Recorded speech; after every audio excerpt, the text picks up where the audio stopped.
میرے حضور نے ارشاد فرمایا جب کوئی شخص فوت ہو جاتا ہے تو اس کا جو سلسلہ اعمال ہے منقطع ہو جاتا ہے، عمل کے کھاتے کلوز ہو جاتے ہیں، لیکن فرمایا 3 سلسلے ایسے ہیں جو ختم نہیں ہوتے، 3 کھاتے ایسے ہیں جو جاری رہتے ہیں۔ اللہ اکبر۔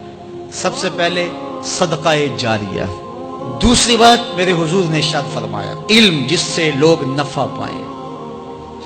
اللہ اکبر۔ علم کسی کو سکھا دیا، وہ تسلسل باقی رہے۔ ہمارے استاد قبروں میں چلے گئے، لیکن آج ہزاروں طلباء کو اور لاکھوں عوام کو ان کے دیے ہوئے جو سبق تھے جو انہوں نے ہمیں پڑھایا آج ہم لوگوں کو بتا رہے ہیں، تو ان کی روح کو اس کی برکت پہنچ رہی ہے، پھر یہ ان کے استاد، پھر ان کے استاد۔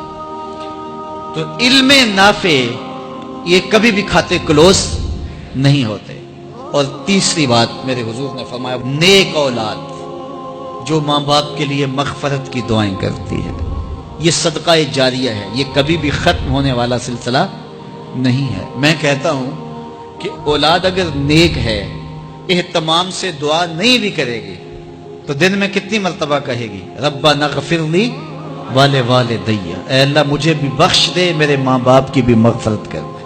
ایک شخص کے 5 بیٹے ہیں، 4 بیٹیاں ہیں، 3 بیٹے ہیں، 4 بیٹیاں ہیں، تو اب سارے نمازی ہیں، تو روزانہ 5 نمازوں میں کتنی مرتبہ ربنا اغفر لی والدی۔ تو اولاد والدین کے لیے اسپیشل دعا کرتی ہے جو ہے وہ نماز کے اندر، اور اگر اولاد صالح نہیں ہے تو نماز کے اندر دعا کرنا تو دور کی بات ہے، چونکہ وہ نماز نہیں پڑھتی، صالح نہیں ہے تو دعا کیا کرنی ہے۔ ایسی اولادوں کو بھی میں جانتا ہوں جنہوں نے اپنی سکی ماں کا جنازہ نہیں پڑھا، سکے باپ کا جنازہ نہیں پڑھا۔ ویسے ایک ایسے بد نصیب کو میں جانتا ہوں جس نے واقعتاً نہیں پڑھا، آیا ہی نہیں، قبرستان میں بھی نہیں آیا، لیکن بہت سارے ایسے لوگوں کو میں جانتا ہوں جو قبرستان میں آئے ہیں لیکن اپنے باپ کا، اپنی ماں کا جنازہ نہیں پڑھا، جنازگاہ میں کھڑے رہے، جنازہ نہیں پڑھا۔ آپ سوچتے ہوں گے کوئی ایسا بد نصیب بھی ہو سکتا ہے؟ میں کہتا ہوں ایسے بد نصیب لوگوں کو آپ بھی جانتے ہیں۔ یہ کون بد نصیب ہیں؟ جنہیں جنازہ آتا نہیں، ساری زندگی لوگوں کے جنازوں میں رسمن کھڑے ہو کے آ جاتے ہیں، جنازہ آتا ہو تو کچھ پڑھے، جاتے ہیں ہر جنازے میں ہیں لیکن نماز جنازہ ہی نہیں آتی، تو کھڑے ہو کے لوگوں کو دیکھ کر کے سلام پھیر دیا، لوگوں کو دیکھ کر کے ہاتھ چھوڑ دیے اور جو ہے وہ جنازہ پڑھنے گئے تھے۔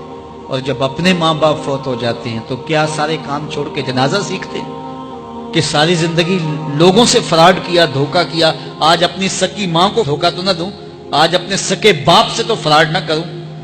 ساری زندگی جو لوگوں سے فراڈ کرتا رہا، پھر ایک دن اپنی سکی ماں سے بھی فراڈ کیا، اپنے سکے باپ سے بھی فراڈ کیا۔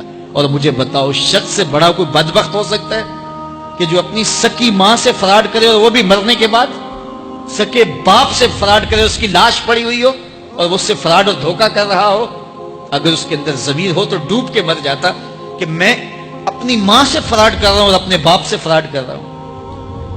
تو یہ کتنی بڑی بد نصیبی ہے کسی اولاد کی اور کسی ماں باپ کی بھی کہ اس کی اولاد بھی اس کے لیے جنازہ پڑھنے کی صلاحیت نہیں رکھتی ہے۔